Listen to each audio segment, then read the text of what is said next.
పార్టీకి వర్ష షాకులు సర్వసాధారణమైపోయింది. రోజు రోజుకు ఆ పార్టీ పరిస్థితి దయనీయంగా మారిపోతుంది. వరుస ఓటములతో పాటు మిత్రపక్షాలు కూడా దూరమవుతుండటంతో నైతిక స్థైర్యాన్ని కోల్పోతుంది హస్తం పార్టీ. ఇప్పటికే సమస్యల సుడిగుండంలో ఉన్న కాంగ్రెస్కు మరో ఎదురు దెబ్బ తగిలింది. వచ్చే ఢిల్లీ అసెంబ్లీ ఎన్నికల్లో కాంగ్రెస్తో పొత్తు ఉండదని ప్రకటించి హస్తానికి హ్యాండ్ ఇచ్చారు అరవింద్ కేజ్రీవాల్. దీంతో ఇండి కూటమి భవిష్యత్ ప్రశ్నార్థకంగా మారింది. రానున్న ఢిల్లీ అసెంబ్లీ ఎన్నికల్లో ఇండి కూటమి కాంగ్రెస్తో పొత్తు ఉండే ప్రసక్తే లేదని, తాము ఒంటరిగానే ముందుకు వెళ్తామని స్పష్టం చేశారు ఆప్ అధినేత అరవింద్ కేజ్రీవాల్. అయితే ప్రస్తుతానికి ఎన్నికల్లో ఒంటరిగానే వెళ్దామన్నా రానున్న ఎన్నికల్లో ఇండి కూటమికి ఆప్ కూడా దూరమవుతుందని పలువురు అభిప్రాయం వ్యక్తం చేస్తున్నారు. దేశంలో అసలు ఉనికే లేని పార్టీ ప్రతిపక్ష పార్టీల కూటమికి పెద్దన పాత్ర పోషించడమేంటని ప్రశ్నిస్తూ ఒక్కొక్కటిగా దూరమవుతున్నాయి. ఇప్పటికే ఉద్ధవ్ గుడ్ బై చెప్పేందుకు సిద్ధమవుగా ఇప్పుడు కేజ్రీవాల్ కూడా స్పష్టం చేయడంతో కాంగ్రెస్ కు ఇది భిక్ష కంటున్నారు రాజకీయ విశ్లేషకులు.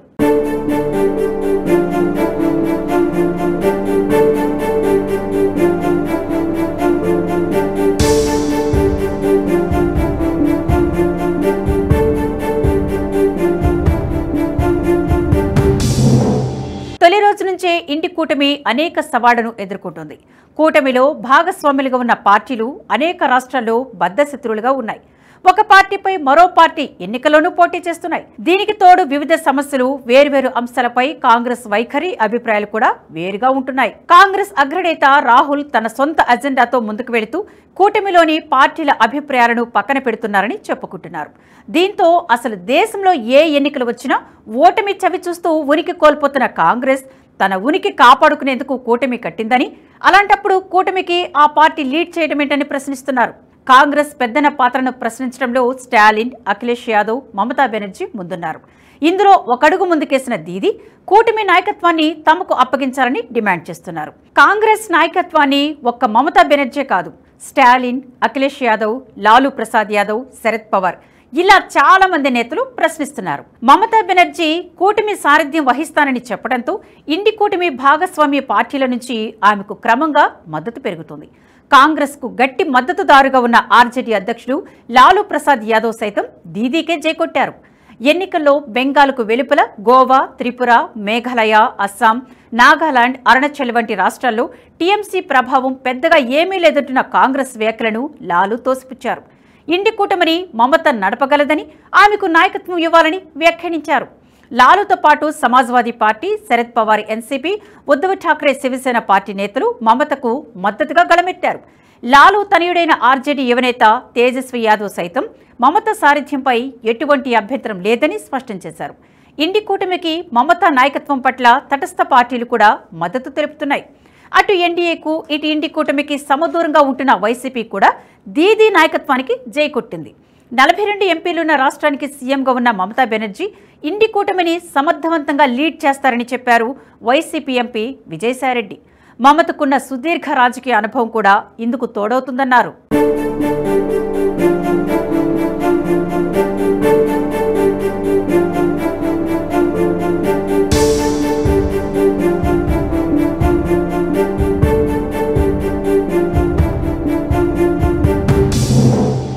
దేశంలో కాంగ్రెస్ పార్టీ 2014 నుంచి క్రమక్రమంగా తన గ్రాఫ్ను కోల్పోతుంది. నాటి నుంచి నేటి వరకు దాదాపు అన్ని ఎన్నికల్లో హస్తం పార్టీ ఢీలా పడిపోతూనే ఉంది. 2014 ఎన్నికల్లో 464 లోక్సభ స్థానాల్లో పోటీ చేసిన కాంగ్రెస్ పార్టీ కేవలం 44 సీట్లు మాత్రమే సాధించింది. ఆ తర్వాత 2019 ఎన్నికల్లో 421 పార్లమెంటు స్థానాల్లో పోటీ చేస్తే 52 సీట్లతోనే సరిపెట్టుకుంది. ఇక ఇటీవల జరిగిన 2024 సార్వత్రిక ఎన్నికల్లో 326 సీట్లలో పోటీ చేస్తే 10 ఏళ్ల తర్వాత కూడా ఆ పార్టీ డబుల్ డిజిట్ను అధిగమించలేకపోయింది. ఈ ఎన్నికల్లో 99 సీట్లతోనే సరిపెట్టుకొని దేశంలో తాము ఉనికిని కోల్పోయామని నిరూపించుకుంది. సార్వత్రిక ఎన్నికల తర్వాత జరిగిన వివిధ రాష్ట్ర అసెంబ్లీ ఎన్నికల్లో కూడా 1-2 మినహా ఎక్కడా కాంగ్రెస్ పార్టీ తన ప్రాబల్యం చూపలేకపోయింది. ఈసారి ఎలాగైనా హర్యానా, మహారాష్ట్రలో తామే అధికారంలోకి వస్తామని బల్లగుద్ది చెప్పిన రాష్ట్రాలే కోల్పోవడంతో కాంగ్రెస్ నైరాశ్యంలోకి వెళ్ళింది. ఇలా దేశంలో ఏ ఎన్నికలొచ్చినా కాంగ్రెస్ ను భూతద్దం పెట్టి వెతుక్కోవాల్సిన పరిస్థితులు ఏర్పడుతున్నాయి. దీంతో ఇక కాంగ్రెస్ తో ఉంటే తమ భవిష్యత్తు కూడా ప్రశ్నార్థకమవుతుందని ఇండి కూటమిలోని పార్టీల వారు ఎవరి దారి వారు చూసుకుంటున్నారట. ముందుగా మహారాష్ట్రకు చెందిన ప్రతిపక్ష కూటమి మహావికాస్ అఘాడీ నుంచి మహారాష్ట్ర సమాజ్వాదీ పార్టీ విడిపోయింది.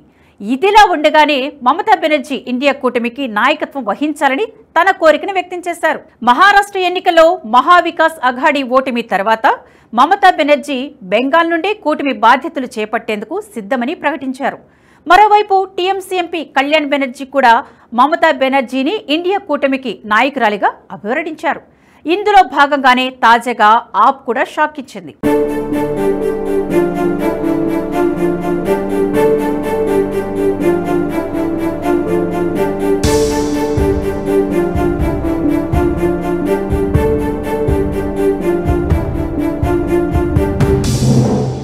రానున్న ఢిల్లీ అసెంబ్లీ ఎన్నికలకు ముందే కాంగ్రెస్కు షాక్ ఇచ్చిన కేజ్రీవాల్ ఇండి కూటమితో తమకు సంబంధం లేదని, ఎన్నికల్లో తాము ఒంటరిగానే పోటీ చేస్తున్నామని స్పష్టం చేసింది. దీంతో ఇండి కూటమి నుంచి మరో వికెట్ పడిపోయినట్లయింది. లోక్సభ ఎన్నికల్లో ఆమ్ ఆద్మీ పార్టీ ఇండియా కూటమిలో భాగస్వామిగా ఉంది. అయితే రాబోయే అసెంబ్లీ ఎన్నికల్లో ఆమ్ ఆద్మీ పార్టీ ఢిల్లీలోని మొత్తం 70 అసెంబ్లీ స్థానాల్లో ఒంటరిగా పోటీ చేయనున్నట్లు ప్రకటించింది. ఇలాంటి పరిస్థితుల్లో ఇప్పుడు ఢిల్లీలో ముక్కోణపు పోటీ కనిపిస్తుంది. దీనికి ముందు పంజాబ్లో ఆమ్ ఆద్మీ పార్టీ, కాంగ్రెస్ పార్టీలు వేర్వేరుగా పోటీ చేశాయి. దీనిని చూస్తుంటే ఆమ్ ఆద్మీ పార్టీ ఇండియా కూటమి నుంచి విడిపోతున్నట్లు కనిపిస్తోంది. 2020 ఢిల్లీ అసెంబ్లీ ఎన్నికల్లో కాంగ్రెస్ పార్టీ జాడ కనిపించలేదు. 130 ఏళ్ల కాంగ్రెస్ పార్టీ ఆ ఎన్నికల్లో కనీసం ఖాతా కూడా తెరవలేకపోయింది. మొత్తం 70 సీట్లలో 63 మంది కాంగ్రెస్ అభ్యర్థులు డిపాజిట్ గల్లంతోడమే కాదు, ఖాతా కూడా తెరవని పరిస్థితి.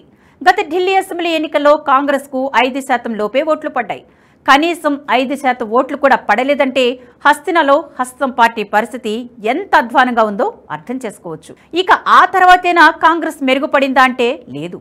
ఇటీవల జరిగిన సార్వత్రిక ఎన్నికల్లో హస్తినలో హస్తం పార్టీ పరిస్థితి సేమ్ సీన్ రిపీట్ చేసింది. 7 పార్లమెంటు స్థానాలుంటే ఒక్కటి కూడా కాంగ్రెస్ దక్కించుకోలేకపోయింది. 7కు 7 స్థానాలు బీజేపీ క్లీన్ స్వీప్ చేసింది. ఒక్కసారి కాదు, హ్యాట్రిక్గా ఇక్కడ బీజేపీ క్లీన్ స్వీప్ చేసింది.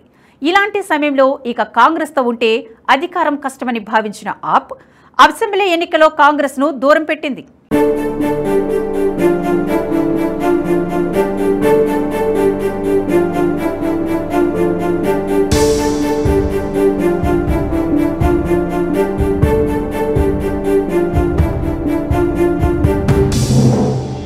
ఇండి కూటమి పరిస్థితికి కాంగ్రెస్ కారణమంటూ చర్చించుకుంటున్నారు.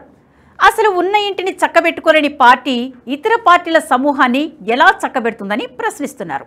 హస్తం పార్టీ హైకమాండ్ పరిస్థితే అగమ్యగోచరంగా ఉంటే ప్రతిపక్ష కూటమి పెద్దన పాత్ర ఎందుకని నిలదీస్తున్నారట. నిజానికి ఇండి కూటమి కార్యాచరణ రూపకల్పనలో ఇతర పార్టీలకు కాంగ్రెస్ ప్రాధాన్యత ఇవ్వడం లేదు. ఇది కూటమి నేతలకు అస్సలు నచ్చడం లేదట. శీతాకాల పార్లమెంటు సమావేశాలు ప్రారంభమైన సమయంలో ఈ విషయమై కూటమి నేతలు అభిప్రాయ భేదాలు బయటపడ్డాయి. పార్లమెంటు సమావేశాలు మొదలైన 2 రోజులు అదానీ విషయంలో కాంగ్రెస్ పార్టీ నానా రభస చేసింది. సమావేశాలను స్తంభింపచేసింది. దీంతో సభ పలుసార్లు వాయిదా పడింది. ఈ విషయంపై మమతా బెనర్జీ స్పందిస్తూ కేవలం అదానీ విషయం మాత్రమే ఇష్యూగా తీసుకోవడం తప్పని సూచించారు. టీఎంసీ ప్రజా సంస్థలపై మాత్రమే దృష్టి సారించాలని చెప్పింది. ఒక విషయాన్ని అడ్డుపెట్టుకొని సమావేశాలను సజావుగా సాగనివ్వకుండా చేస్తే ప్రజా సమస్యలు వెలుగులోకి రావన్నారు. ఇలా కాంగ్రెస్ తీసుకున్న అంశాన్ని ఆ కూటమిలోని పార్టీలే వ్యతిరేకించాయి. లోక్సభ ఎన్నికల తర్వాత ఇండి కూటమిపై పలు సందేహాలు వ్యక్తమవుతున్నాయి. ఈ ఎన్నికల్లో 26 ప్రధాన ప్రతిపక్ష పార్టీలు కలిసి పోటీ చేసినా ప్రభుత్వాన్ని ఏర్పాటు చేయలేకపోయాయి. మహారాష్ట్ర అసెంబ్లీ ఎన్నికల్లో ప్రతిపక్ష కూటమి మహావికాస్ అఘాడీ కూడా ఘోర పరాజయాన్ని ఎదుర్కొంది. ఈ నేపథ్యంలో ఇండి కూటమిలోని భాగస్వామ్య పార్టీలు కూటమికి దూరమవుతున్నట్లు కనిపిస్తోంది. ఇటీవల యూపీలో 9 అసెంబ్లీ స్థానాలకు జరిగిన ఉప ఎన్నికలో సమాజ్వాదీ పార్టీ కాంగ్రెస్ను పక్కన పెట్టి అన్ని స్థానాల్లో తమ అభ్యర్థులను నిలబెట్టింది. ఇప్పుడు ఢిల్లీలో జరగబోయే అసెంబ్లీ ఎన్నికల్లో కూడా కాంగ్రెస్ను పక్కన పెట్టింది ఆప్. ఢిల్లీలో తాము ఒంటరిగానే పోటీ చేస్తామని కేజ్రీవాల్ ప్రకటించారు. ఈ పరిణామాలు చూస్తుంటే ఇండియా కూటమిలో కొనసాగుతున్న ఈ విచ్ఛిన్నం ఆగుతుందా, ఇంకా కొనసాగుతుందా అనేది చర్చనీయాంశంగా మారింది.